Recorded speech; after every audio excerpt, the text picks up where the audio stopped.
All right, so I'd like to thank Allison for inviting me here. My main disclosure is that I am not I had nothing to do with the preparation of these guidelines. I am an infectious disease specialist at VGH. My area of expertise is intestinal infections. I am involved in the IDSA guidelines for management of infectious diarrhea. So I was one of the authors in the last version in 2001, and I'm part of the committee that's working on the revised guidelines for this year. So I'm familiar with the IDSA guideline process. I don't have any financial disclosures related to Lyme disease, obviously, because it's not what I do. So you actually have a copy of the guidelines in your handout. Feel free to reference those, especially because you might not be able to see some of the small print.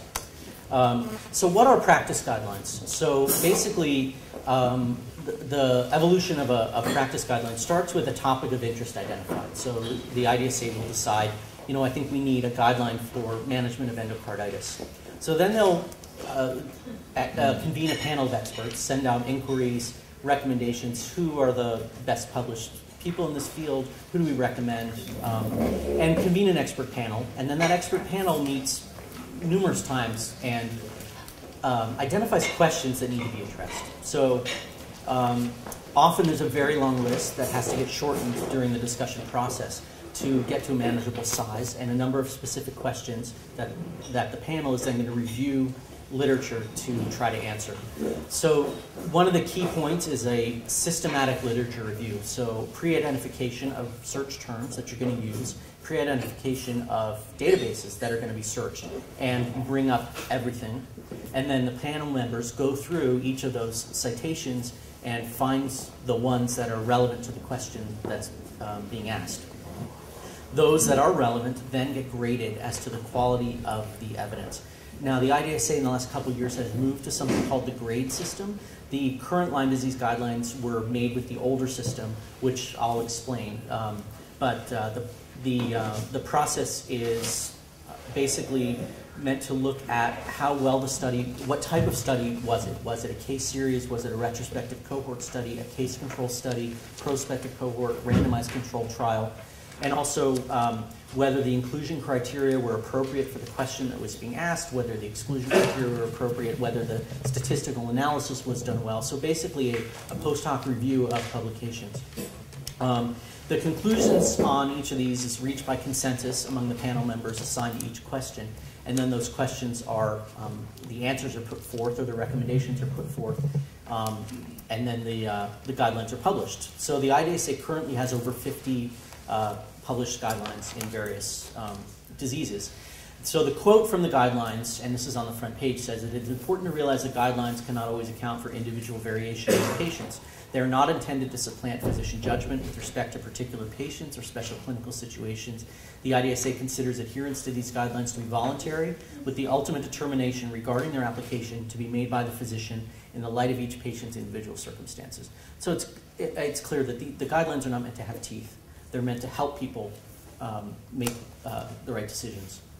So this is the U.S. Public Health Service grading system that was used for all the guidelines prior to the last year or two. So each recommendation comes with a strength of the recommendation and then quality of evidence. So A means we're strongly in favor, so we think that this is definitely what should be done. E means strongly against, so should not be done. C means we really don't know, so we can't make a recommendation one way or the other. And then the quality of the evidence. So a quality one means evidence from at least one properly randomized controlled trial, which we consider the gold standard in medicine. A randomized controlled trial is not always possible. You're not going to do a randomized controlled trial of the benefit of parachutes when you're jumping out of an airplane, for example. Although we have a retrospective case series of patients whose parachutes don't open. And so that leads us to category 2, which is evidence from at least one well-designed clinical trial that was not a randomized controlled trial, or from cohort or case control analytic studies, provided that they were well done. Or dramatic results from uncontrolled experiments. This might be, for example, the young girl who was the first patient to survive rabies. And so I don't know whether they've changed guidelines on that basis, but but certainly people took note of that dramatic case report. So then quality 3 means it's based on expert opinion. So we've reviewed the literature, we've discussed it with our colleagues, and this is the consensus we've come to, and unfortunately we just don't have good literature to support a decision one way or the other. The case definition that's in the IDSA guidelines is presence of erythema migrans or one late manifestation, and they're generally referring to what we call second stage manifestation, so cardiac, musculoskeletal, or neurologic. But the caveats, as you can see, are listed there. So something like bilateral Bell's palsy would be a very strong neurologic late manifestation of Lyme disease. A patient presenting with headache alone would not qualify as a late manifestation. And then laboratory confirmation is recommended by IDSA for diagnosis in people with later disease. With erythema migrans, you do not require laboratory confirmation. So the treatment recommendations, and I'll show you the table later, but the major recommendations are listed here. So for early Lyme disease, so erythema migrans, rash, they recommend doxycycline or an alternative, and some of the alternative antibiotics are listed on the next slide. The duration remains uncertain, so some studies have shown good success at 10 days, other studies looked at 21 days, and they were unable to come up with a specific number, so they did publish a range of 10 to 21 days. For neurologic disease, mild, such as a mononeuritis or facial palsy, oral treatment is recommended with a bit longer duration. For more serious, that would be significant aseptic meningitis or more widespread mononeuritis multiplex, for example. They recommend intravenous ceftriaxone. For cardiac manifestations, if they're mild, meaning an asymptomatic heart block, for example, they recommend oral doxycycline.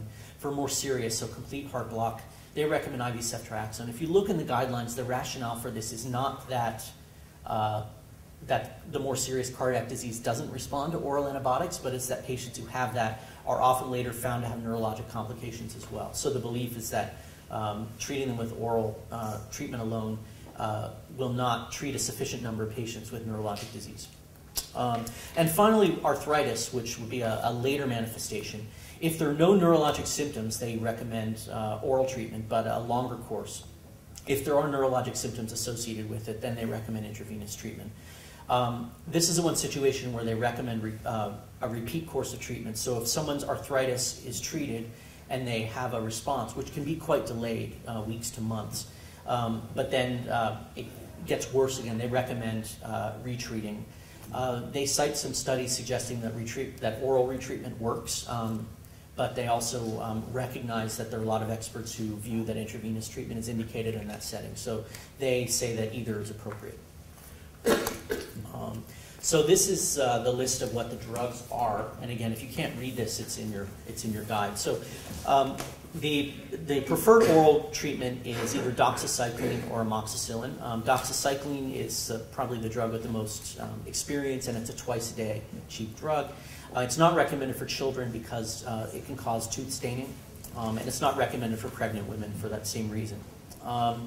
So in children, they recommend amoxicillin instead, which again is generally extremely well tolerated. An alternative drug is cefuroxime-axetil, which is an oral second-generation cephalosporin. The first-generation cephalosporins are believed to be inferior. Some of the European guidelines recommend penicillin.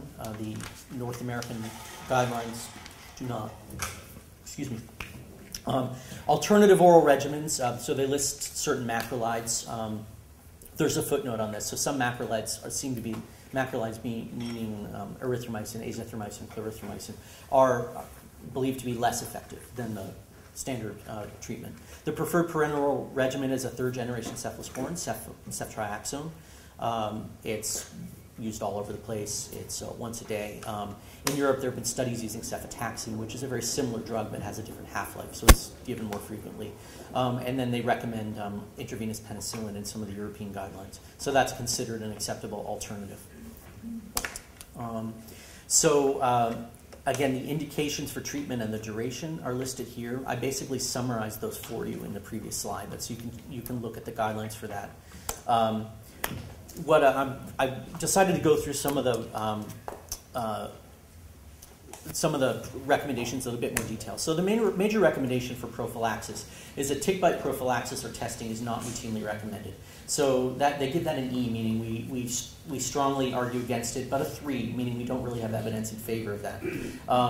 And what that is based on is a number of 4 randomized controlled trials of single-dose doxycycline as prophylaxis. And what they found is that it was effective, but that the rate of Lyme disease acquisition in people in the placebo arm was quite low. It was less than 4%. So based on that, and they feel that if you have an identified tick, you don't prophylax, you can follow the patient. If they then develop an erythema migrans rash, you should treat them at that point, and you're likely to have a good outcome. So that's the justification that they describe in the guidelines. And if you want to read more about that, feel free to refer to those. They do say that you can certainly offer it if all of the following occur.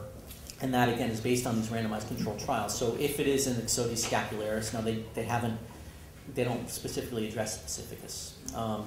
They say, again, attach for greater than 36 hours based on the evidence that was discussed earlier today, that you can start the prophylaxis promptly. So if someone had a tick a week ago, they feel there's no point in prophylaxis, and you should follow the patient. Very important that they say the local infection rate of the ticks is greater than 20%. So we're nowhere near that in BC, although we might be in the future, obviously.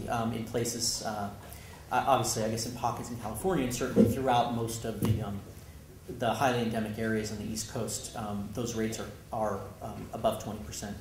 And finally, no contraindication to doxycycline. They say that amoxicillin is not recommended because there's no evidence that short-course amoxicillin is effective in prophylaxis. And so in the absence of evidence, they don't recommend it. So the other treatment recommendations, Borrelia lymphocytoma, which I think I've only seen once, is a rare manifestation, but basically a localized skin swelling, often on the earlobe or side of the ear. So they say to treat as erythema migrans. Pregnant patients should avoid doxycycline, but otherwise treat them the same as if they're not pregnant. And late Lyme arthritis that fails to respond to oral therapy, again, should be treated, but expect a very slow response, so maybe as long as 6 months before you see any benefit. And then they say if patients who fail, again, still have evidence of Borrelia burgdorferi by PCR, then you should consider retreating them. If not, then symptomatic treatment. They cite some series of treatment of synovitis with arthroscopic synovectomy, so going and surgically removing the inflamed synovium. But obviously that's a grade 2 recommendation. So acrodermatitis chronica atropicans is a late manifestation that, again, is fairly rare with thinned skin and atrophy, particularly distally. And they recommend that treatment. And then co-infection with Babesia or anaplasma in endemic areas should be considered in patients with unusually severe symptoms. So people who have a higher fever than you would expect with primary Lyme disease, have hematologic abnormalities such as thrombocytopenia, leukopenia, or other things that you don't typically see in Lyme disease. And also if you're in an endemic area, that you have to be certainly aware of these other tick-borne potential co-infections. Probably the most contentious recommendation is what to do about persistent symptoms after Lyme disease treatment. So they certainly acknowledge that persistent neurological symptoms can occur in untreated cases. The major ones being encephalomyelitis, which can resemble multiple sclerosis or have other protein manifestations. A strict peripheral neuropathy that can be symmetric or asymmetric, or an encephalopathy, which is probably the most difficult to diagnose. They cite their personal clinical experience as these syndromes being extremely rare in their personal clinical experience among the non-panel members. You can read their statements in the guidelines. They do say that the diagnosis in these cases would require positive serology. And they also note that in successfully treated patients, they're very slow to respond, so you should not expect a rapid response to treatment. They discuss the fact that chronic encephalopathy symptoms, so some of the things listed on the Lyme disease checklist, for example, from our German colleague, a lot of those symptoms are frequent in the general population. Things like fatigue, poor sleep, headaches, myalgias, other things like that. And hence you wouldn't necessarily expect to see a lot of your Lyme disease patients having those same symptoms.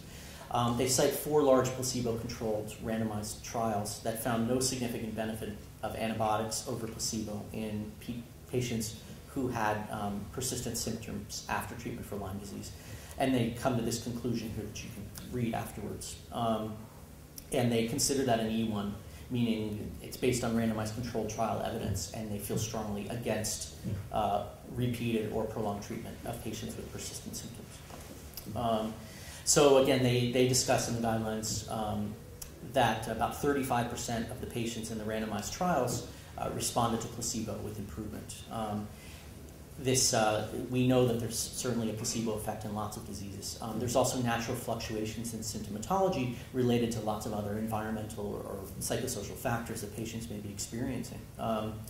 Certain antibiotics, such as macrolides and tetracyclines, do have anti-inflammatory activity, which they think could be modulating patients' symptoms in the absence of an effect on bacteria. So this one is mine, which isn't mentioned in the guidelines, but bacteria, intestinal microbiota are modulated when you take antibiotics, and there is emerging evidence certainly in animal models that certain personality features and other psychosocial features maybe in animals are associated with compositions of microbiota, and certainly there's studies looking at obesity, inflammatory bowel disease, and C. difficile of altering intestinal microbiota to see changes. So it's reasonable to think that there may be effective antibiotics on the basis of intestinal microbiota, but that remains to be seen. And then finally, there are probably some patients who have an alternative diagnosis that are successfully treated, who may have an infection with an agent other than Lyme disease, who respond to treatment. So this table, which again is in the guidelines, is things that they do not recommend specifically. So prolonged doses or high doses, multiple courses, combination treatment, and then a list of certain drugs that are not believed to be active against Lyme disease or don't have a benefit over other treatment, and things like hyperbaric oxygen and fever therapy, which have been tried in various settings but don't have evidence of benefit. The original Lyme, I don't know if they were the first one, but the previous version of the Lyme disease guidelines was published in 2000, and it was updated in 2006, which I think is a little bit faster than IDSA normally updates guidelines. But they felt a need to do that given a lot of new literature coming out. So after the guidelines were published, there was an outcry from the public in Connecticut, and they got the Connecticut Attorney General to actually forced the IDSA to reconsider the guidelines. He actually called an antitrust investigation, claiming that the panel members had a conflict of interest and were working together as a trust to, and therefore the guideline was in violation of antitrust laws. So in order to sort of drop that procedure, the IDSA agreed to convene an independent panel to review the guidelines. The independent panel first clearly confirmed that there was no financial gain from the members of the original IDSA panel. There was no conflict or bias identified. So the review panel was 9 scientists and physicians who were not on the original panel, but who were considered Lyme disease experts. They took a year to review the guidelines, and at the end, they came out with a publication saying that basically that they agreed with everything that was in the guidelines. They did add one additional recommendation, so and you can read this, but basically they didn't like the fact, they didn't like the wording that was in the initial guidelines about symptoms, about the need for laboratory diagnosis on the basis of symptoms. And they wanted to add the presence of certain classic complications such as aseptic meningitis, AV nodal block, that's a heart block associated with Lyme, inflammatory arthritis, and cranial or peripheral neuropathies in a patient with epidemiologic risk of Lyme disease, and in whom alternative diagnoses have been excluded or are unlikely, may be sufficiently convincing as to constitute an exception to the statement in the executive summary. So they did soften that statement a bit, but they were very specific about which Lyme disease-associated conditions were appropriate. So how do the guidelines compare to other international guidelines? So the major medical guidelines from Europe that I was able to find have very similar conclusions.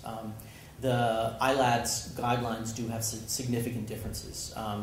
The IDSA has a view that the panel, that they believe that their guidelines are appropriate for infectious disease physicians because the ILADS panel isn't made up of infectious disease specialists. The standardized methodology and the literature review were not documented in the same way in the published guidelines. And they believe that the guideline publication contains some unsupported statements. Government policy does not match the medical policy, at least of the CDC and the IDSA. So for example, it was mentioned earlier that the state of Virginia, I believe it was Virginia now, is requiring physicians, I don't know, did the law actually pass? Was it signed by the governor? I don't know. I know it passed, yeah. So is forcing physicians now to hand out an information sheet to patients when they order testing for Lyme disease, basically saying that the testing might not be sufficient. There are also, the state of Connecticut, for example, has a law saying that physicians are allowed to prescribe long courses of antibiotics for Lyme disease. Politics was never all that closely linked to science. So that's the end of my show. Again, I'm sorry, what was that? Well, no, it's true, right? I mean, politicians are not scientists. And there's no politics in the IDSA process. Oh no, I meant government politics. No. I'm not even an IDSA member. So I realize that these guidelines are controversial and contentious to a lot of people in the room. And I'm just being the messenger and just sharing.